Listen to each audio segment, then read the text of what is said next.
Salut les potos. Comment va la petite famille de la mob? Tous mes petits barjots du Vario, accro au bidalo, à l'eurocylindro, au Rogerodo. Ça va-t-il? Moi, apparemment je suis fatigué. Hier en montant, enfin hier, lorsque j'ai monté mon dernier vlog, j'ai vu ma face, j'ai eu peur quand j'étais avec Alex là. Je fais oulala, Greg, t'es fatigo. T'es très fatigo. Ouais, c'est pas facile, je dois vous avouer. Ces derniers temps, je suis réveillé par la lumière du jour, hein, parce que je suis obligé de dormir fenêtre ouverte, volet ouvert, rideau ouvert. Sinon, je transpire comme un bœuf là-dedans et je peux pas dormir. Et en plus de ça, il y a beaucoup de personnes avec qui je discute en privé et j'ai du boulot aussi à faire à côté. Donc je peux pas me coucher avant 3-4 heures du matin. Et le soleil ne trouve rien de mieux que d'arriver vers 6-7 heures. Donc évidemment, vers 8 heures, je commence à ouvrir les yeux et puis je les referme. Et puis je fais un cauchemar et puis je me réveille. Et puis j'essaie de m'endormir et puis je dors 20 minutes et puis je refais un cauchemar. Enfin, peut-être que vous connaissez ça. Bref, c'est pas très facile en ce moment. Mais c'est pas grave, on continue, on avance, il faut avancer.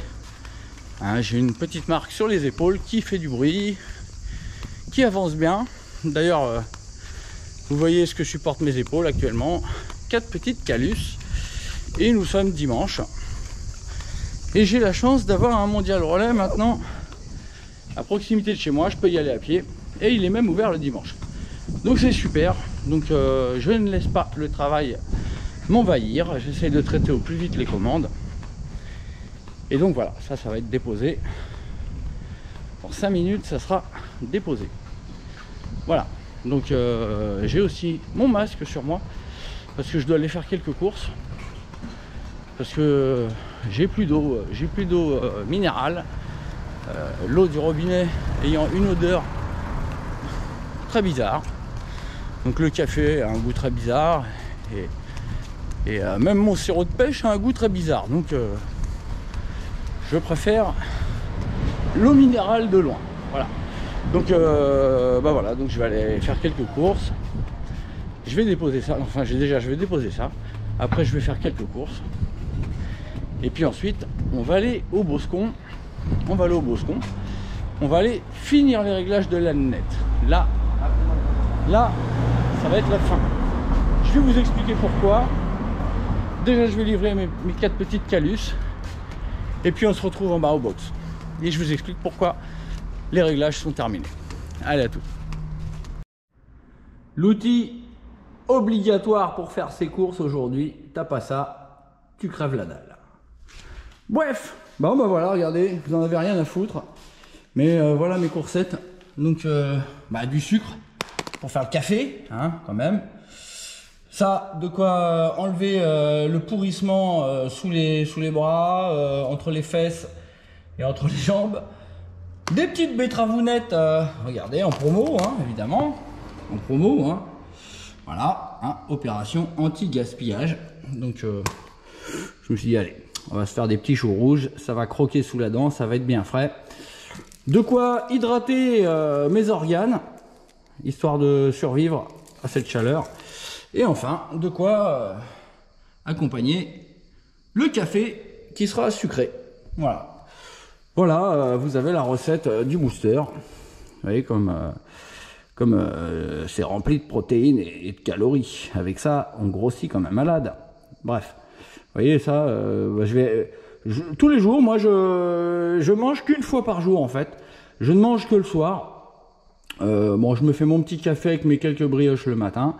Bon, des fois, je me permets une petite salade dans l'après-midi comme ça, au cas où j'ai un petit creux. Et beaucoup d'eau, évidemment, avec la chaleur. Et puis une petite douche le soir, histoire de se rafraîchir et de se sentir bien. Voilà. Et évidemment, après tout ça, je me fais une grosse salade de malade. C'est ça en ce moment mon régime, donc grosse salade de fou avec du maïs, des petites patates coupées en tranches. Qu'est-ce que je mets là-dedans? Oui, du gruyère râpé très sympa. Une petite vinaigrette. Des fois, je prends une tranche de jambon que je plie dans mes mains. Et puis je fais des petits morceaux comme ça, genre torchon quoi. Puis j'envoie des petits morceaux là-dedans au hasard. Et puis voilà. Et puis je me fais une grosse salade. Hein. Elle est costaud quand même, hein, histoire d'être bien blindé. Et puis voilà ma recette pour être, voilà, pour pouvoir aller vite, hein, pour pouvoir pas peser 250 kg. Voilà. Donc évidemment, comme je vous disais, hein, avoir une machine qui marche, c'est pas qu'avoir une machine, c'est aussi ne pas être une machine. Donc voilà mes petits potos. Bon, on n'en a rien à foutre. C'était une petite parenthèse, régime du booster. Voilà. Donc là on a la nénette, qui attend, on ne sait pas quoi. Et donc la dernière fois avec Alex, on a été testé. Donc comme si vous vous souvenez, j'ai testé d'abord en appauvrissant le ralenti. Je me suis rendu compte que c'était mieux. La machine avait la patate au démarrage jusqu'à quasiment la fin du tour. Ensuite, j'ai testé autre chose, c'est d'appauvrir à l'aiguille, donc remonter le clips d'un cran, ce qui fait que l'aiguille... Oui, c'est ça, oui, j'ai remonté le clips d'un cran, c'est-à-dire que l'aiguille descend plus bas, donc elle obture plus longtemps le puits d'aiguille. Elle restreint plus longtemps l'arrivée d'essence, si vous voulez, quand vous ouvrez les gaz. Donc, ce qui m'a permis d'obtenir un filet de gaz qui est beaucoup plus efficace, on va dire. Beaucoup moins de grrr, et donc beaucoup plus de puissance disponible sur un tout petit filet de gaz. Et très tôt. Bon, le résultat, c'est que j'ai une courroie qui patine maintenant énormément, même sur un filet de gaz. Bon, ça posera pas de problème pour aller aux Bahamas et taper une petite vitesse de pointe. Il suffit juste de doser les gaz à petite vitesse. Et voilà. Donc, je pourrais régler le problème en mettant un ressort très dur, hein, j'en ai un qui est beaucoup plus dur, mais ça impacterait sur ma vitesse de pointe, donc je pourrais perdre, on va dire, 2-3 km/h à cause de ça. Donc voilà, donc si vous voulez, j'ai fait le test de la vis de richesse fermée à fond, j'ai gagné en bas, ensuite j'ai redescendu l'aiguille et j'ai rouvert un petit peu la richesse, parce que par expérience, je sais que l'aiguille influe aussi sur la richesse au ralenti, étant donné qu'elle obture plus ou moins le puits d'aiguille, donc le puits qui correspond directement avec le gicleur principal. Donc sachant qu'en redescendant l'aiguille, j'allais appauvrir le ralenti, j'ai rouvert la vis. Voilà. Donc moi je vous déconseille de faire plusieurs modifs à la fois, à moins d'avoir une parfaite appréhension donc du fonctionnement d'un carburateur et d'un moteur. Voilà. Moi je me permets de faire plusieurs modifications d'un coup, parce que ça m'évite d'aller faire 46 fois le tour du quartier et donc de me faire cramer complètement par les voisins et de me faire virer du box. Voilà, ce qui serait ennuyeux. Donc moi, je me permets des choses, mais moi, je vous conseille vivement de ne faire qu'une modification par une modification. C'est la meilleure façon de se rendre compte si ceci vous apporte quelque chose ou si cela vous fait perdre quelque chose. À savoir que si vous faites ceci et cela, c'est-à-dire si vous gagnez quelque chose avec le ceci et que le cela vous fait perdre quelque chose, vous n'avez aucun changement. Et donc c'est très problématique pour comprendre l'influence de tel ou tel réglage. Vous pouvez penser avoir fait ceci et cela ne change rien du tout, alors qu'en fait dans l'absolu ceci vous a apporté et cela vous a fait perdre. Voilà. Bon, évidemment c'est qui tout double, hein. Des fois vous pouvez faire ceci et cela et la bécane elle est métamorphosée. Maintenant, bon, moi je vous donne une méthodologie, essayez de ne pas modifier plein de choses à la fois, sinon vous ne pouvez pas tirer du tout de bonnes conclusions. Bref, voilà. Donc, on a essayé la vis de richesse, je sais, je me répète, on a essayé la vis de richesse fermée, c'était mieux. On a essayé l'aiguille plus bas, mais en rouvrant la vis de richesse, c'était toujours très bien au ralenti, mais le moteur chauffait beaucoup plus. On avait 15 degrés de plus. Vous pouvez revisionner la vidéo. Donc on avait 15 degrés de plus. Donc ça, c'est le signe que la carburation s'est appauvrie, non seulement au ralenti, mais surtout sur le gicleur principal. Dans la vidéo, je gaze quand même comme un cochon. juste avant d'arriver au box, je me tape quand même une descente où il y a plein de bosses et tout, donc je pulvérise mon dos qui est déjà déglingué, pour votre plaisir. Et donc je martyrise, enfin oui, je martyrise un peu le moteur, je le mets en contrainte maximale. Et donc on a constaté 15 degrés de plus après, c'est donc le signe que même plein gaz, je dois être trop pauvre. Enfin, trop pauvre, je ne sais pas. Mais dans tous les cas, je suis plus pauvre qu'avant, où j'avais 15 degrés de moins. Donc, j'ai plutôt tendance à me dire que ça serait peut-être, très probablement judicieux de remonter un petit peu le gicleur principal afin de retrouver les températures que j'avais auparavant. Bien que, avec ce réglage-là, j'ai fait, en revisionnant la vidéo, j'ai vu que j'ai pris 90 dans la montée avant le feu rouge, et c'est vraiment pas mal. Donc, bon, à peser le pour et le contre, je préfère finir la mob, qu'on aille aux Bahamas avec un réglage poil riche, et pas revenir la queue entre les jambes en poussant la meule avec la température qu'il fait. Je suis déjà assez maigre comme ça. Après, je vais perdre un os. Donc je préfère assurer le coup. Et on va remettre 5 points au principal. Et normalement, on devrait arriver à faire ce run aux Bahamas sans serrage. Après, on verra. Imaginons que j'arrive à faire 119. Bah, évidemment, j'aurai envie de faire 120. Donc à ce moment-là, on verra à retirer quelques points au gicleur afin d'avoir le kilomètre-heure qui me manquera. Mais j'ai pas dit que j'allais prendre 119. Hein. Peut-être que je vais prendre moins, peut-être que je vais prendre 110, peut-être que je vais prendre 120, peut-être que je vais prendre 125, j'en sais rien. En tout cas, on verra, le futur nous le dira. Maintenant, je sors la nénette, et puis je vais lui enlever son gicleur principal, et je vais lui mettre 5 points de moins, voire j'aurais bien aimé 3, mais enfin de plus, pardon, 3 points de plus, mais je crois pas que j'ai. Bon, allez, à toutes. On est de nouveau avec notre titinette. Donc là, l'essence est fermée. Je n'ai plus qu'à dévisser mon bouchon rinçage, tout en récupérant le précieux liquide, parce que voilà, hein, je suis pas encore, je suis loin d'être aux Bahamas encore, les copains. Hein. Donc voilà, j'économise tout ce que je peux, je ne gâche pas, et donc on va chercher dans mon sachet de gicleurs. Hein, je n'ai pas une belle boîte avec tous les gicleurs bien classés et tout. Non, j'en suis encore au sachet. Donc à chaque fois, je me le mets dans la main et puis je cherche un par un. Et comme par hasard, c'est toujours le dernier. C'est le dernier qui reste. Non, je déconne, c'est pas tout le temps. Mais très souvent, c'est le dernier. Et de temps en temps, c'est le premier. Ça fait plaisir quand c'est le premier. Bon, les potes, je fais ça, je désosse ça. Donc je retire le gicleur. Et puis, je vous reprends après. Allez, à toutes. Je vous ai raconté la petite histoire tout à l'heure que je trouvais toujours le bon gicleur en dernier et très rarement en premier, même si parfois ça arrive. Et bien cette fois-ci, à votre avis, et ben j'ai été obligé de faire 3 fois le sachet pour finir par me rendre à l'évidence que je n'avais plus le gicleur de 105. Donc j'ai dû me rendre à l'évidence que la dernière fois j'ai dû faire une bêtise. Et donc, j'ai scruté. Et je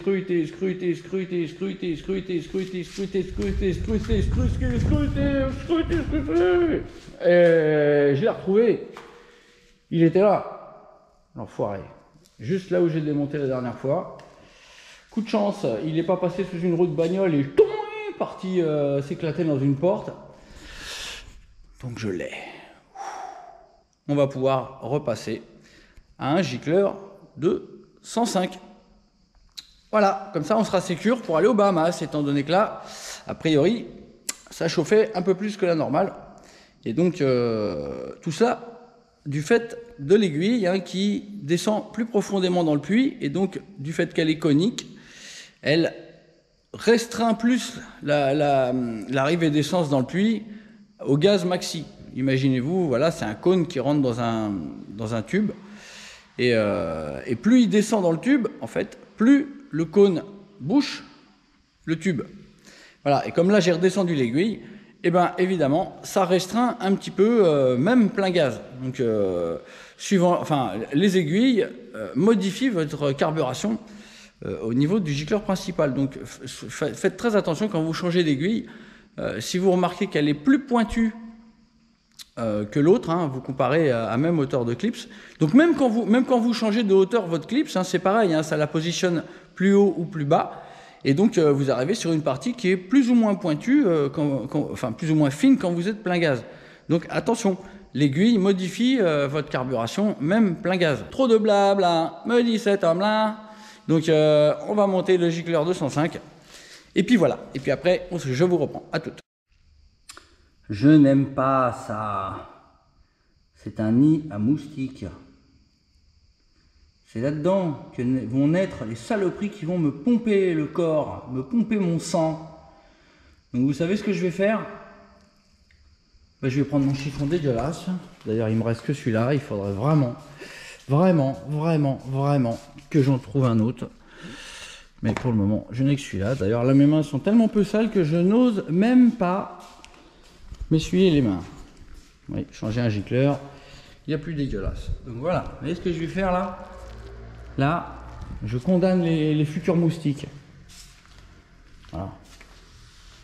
C'est comme ça que dans la vie, on y arrive, c'est en anticipant les problèmes. Voilà. Là, je m'évite plein de piqûres. Je m'évite plein de piqûres. Voilà, je fais le ménage. Et en faisant le ménage, je vais m'éviter des grattements, des démangeaisons terribles. Saloperie de stick mou là. Voilà, il n'y en a plus. Hein. Il n'y en a pas un qui m'a emmerdé depuis tout à l'heure. Bon, maintenant il n'y a plus qu'à attendre que ça sèche. Ça sèche. Je vais étendre ça sur le fosque. Hop là. Ah. Il doit y avoir des œufs de moustiques là-dedans en plus. Bon, bref, la nénette elle est là, elle est poète, donc bah voilà, donc j'ai enrichi de 5 points hein, par rapport à avant, hein, du fait que j'ai donc redescendu l'aiguille. Donc maintenant on devrait être pas mal. Donc ça démarre, on fout un peu le merdier, on fout un peu le birdel. Bon allez, on va foutre un peu le birdel.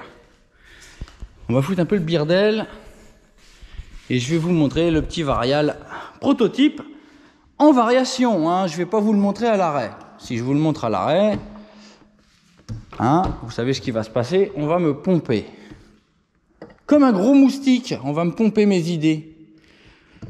Voilà, allez, starter. La nénette va craquer direct. Ah bah non, quand le carbu était vide, j'ai ouvert l'essence. J'ai ouvert l'essence. Bon, le carbu était vide, donc j'ai le droit à une sanche. Voilà, bon, alors là, voilà. C'était prévu. Bon, maintenant, elle doit craquer.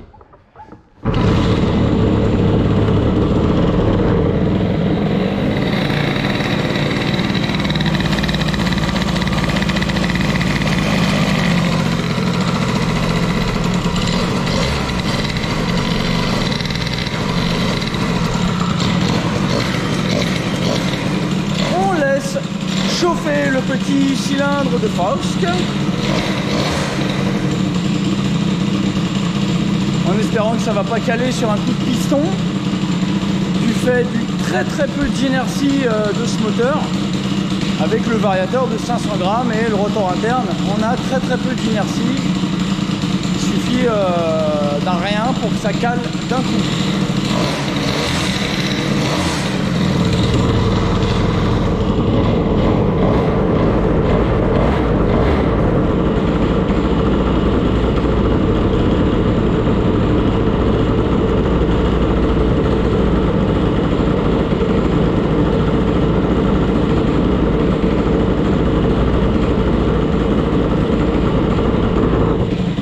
Entendre le bruit typique hein, et ben voilà, un coup de piston, bah, on va remonter un peu le ralenti. On peut reconnaître le bruit typique hein, des variateurs racing, c'est le bruit des maslottes en fait qui ont un petit peu de jeu et qui ne sont pas en contrainte.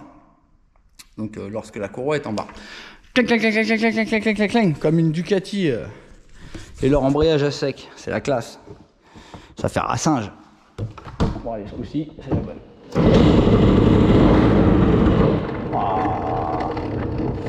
Bah, il y a un peu de riche hein, là-dedans, je crois. Je vais refermer un petit peu la riz sèche.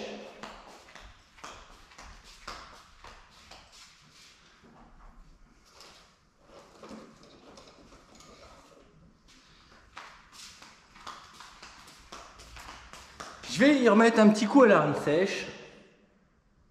Un petit demi-tour. Ça ne devrait pas faire de mal. Voilà, parce que j'ai l'impression quand même qu'elle s'enrichit quand elle tourne au ralenti.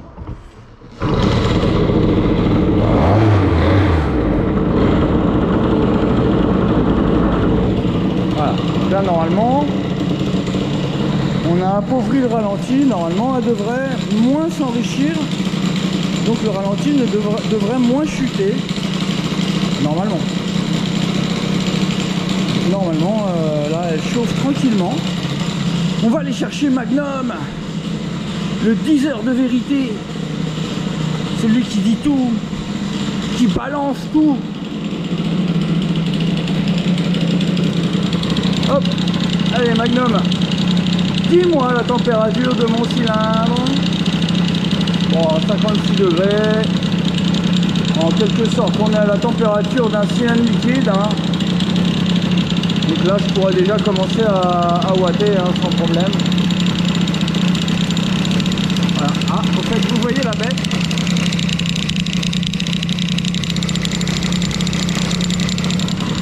Ça y est, vous l'avez vu? Vous l'avez vu? Mais il tourne, il cotille. Bon, allez. Vous allez pouvoir entendre la réaction d'un moteur 50 cm3 avec un variateur de 500 grammes. Allez.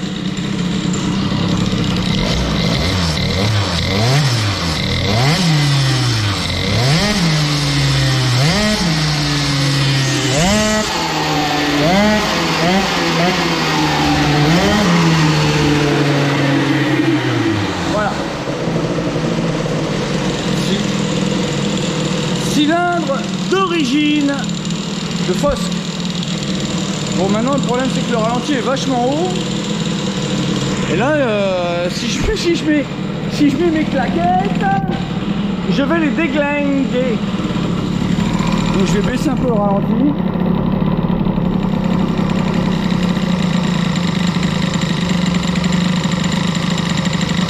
Voilà, alors ça se réenrichit un petit peu, donc ça redescend tout seul.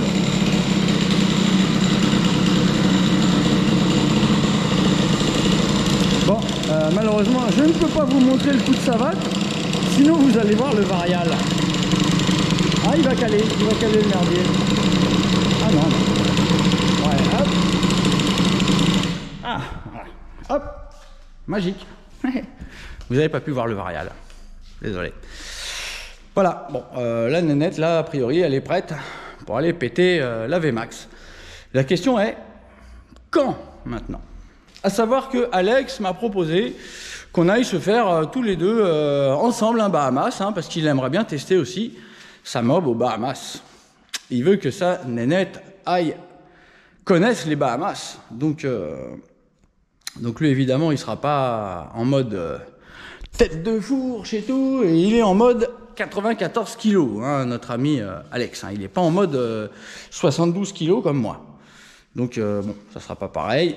Mais il a envie, hein, même si son cylindre il est même pas rodé, il a même pas vérifié sa carbe encore, je crois. Et en plus, j'ai beau lui dire, Alex, mets un manchon souple, il est en montage rigide. Bon, certes, notre ami Christophe Tomahawk aussi est en montage rigide, mais ça prend beaucoup moins de tours que son bourbier. Hein. Le Alex, son truc, c'est un T665 que je lui ai un petit peu boosté. Donc, à mon avis, ça va pas être les mêmes régimes atteints. Donc bon, les potos, je ne sais pas quelle va être la suite. En tout cas, une chose est sûre, c'est que là, je suis en claquette sans chaussettes. Donc, je ne peux pas aller faire le test de la mob. Très probablement, peut-être que tout à l'heure, je vais rentrer chez moi, déjà pour aller ranger mes courses. Et je vais me mettre une paire de chaussettes, mais je ne vais plus mettre mes claquettes, mais des chaussures. Donc, peut-être tout à l'heure, un petit tour de quartier avec la nénette, avec ses nouveaux réglages. Et on va voir si la mob continue de devenir un veau à la fin du tour de quartier. Si c'est le cas, je dis bien si c'est le cas, déjà on va voir la température qu'on atteint, on va voir si on remonte à 160, 165 comme lorsqu'Alex était là. Si on remonte à 160, 165, je vais me poser des questions, parce que je pense qu'à mon avis on est redescendu vers les 150 là. Et si on est bien redescendu à 150, si la machine redevient molle à froid, à chaud, je verrai à remettre de l'avance à l'allumage. Et je vous expliquerai pourquoi. Voilà, en tous les cas, je vous l'ai déjà expliqué, quand on met de l'avance à l'allumage optimise les bas régimes. Et c'est là qu'est le problème, c'est qu'à chaud, à bas régime, il n'y a plus assez de couple pour faire patiner l'embrayage jusqu'au régime où la puissance arrive. Et c'est pour ça que la puissance, elle est juste un peu plus haut, elle est vers... j'ai bien regardé sur les vidéos, quand c'est hyper chaud, c'est 8006, et arrivé à 9002, 9003, la puissance arrive. C'est-à-dire que la courbe de puissance, en fait, est assez plate jusqu'à 8006, 9000, et à 9000, bon, ça fait ça. Et en fait, il faut arriver à atteindre le... pour que l'embrayage... pour que ça watt. Voilà, et donc il peut y avoir plusieurs raisons, dont la carburation, l'avance. Et là, j'essayais d'optimiser au maximum sans modifier l'avance, qui est quelque chose qui va m'apporter de la chauffe. Donc voilà. Les poteaux, si jamais j'arrête là, écoutez, je vous remercie d'avoir été là. Et puis n'hésitez pas à me faire un petit clic j'aime si vous avez kiffé mes petites histoires, mes petits, comment dirais-je, mes petits tips pour régler vos carburations, mes histoires de bouffe, de régime moteur aussi, et puis et surtout, vous avez peut-être kiffé aussi le proto Stradivario complet en rotation. Les poteaux, je vous dis à bientôt tôt, ou peut-être à tout de suite. Donc, hop, attention. Eh ben non, j'ai pas réussi à le faire. Voilà. Non, j'y arrive pas. Voilà. Bref, à bientôt. Tchuss.